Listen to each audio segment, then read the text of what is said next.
আসসালামু আলাইকুম। শুনছেন সংবাদ শিরোনাম। ব্রাহ্মণবাড়িয়ায় বিশ্ব ডায়াবেটিস দিবস পালিত। এখন শুনবেন বিস্তারিত। বর্ণাঢ্য র্যালি ও আলোচনার মধ্য দিয়ে ব্রাহ্মণবাড়িয়ায় বিশ্ব ডায়াবেটিস দিবস পালিত হয়েছে।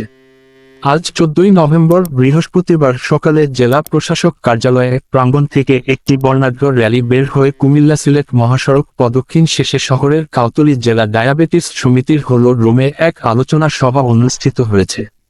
এতে প্রধান অতিথি ছিলেন অতিরিক্ত জেলা প্রশাসক সার্বিক মোহাম্মদ সাইফুল ইসলাম।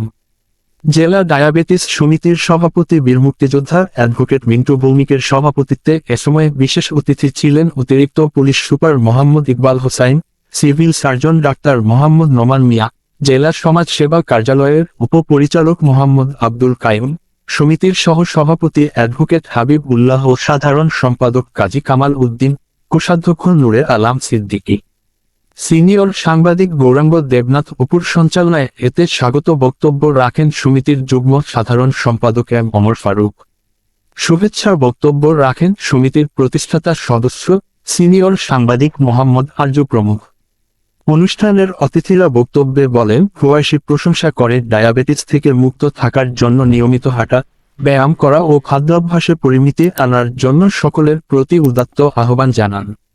ব্রাহ্মণবাড়িয়া 24.news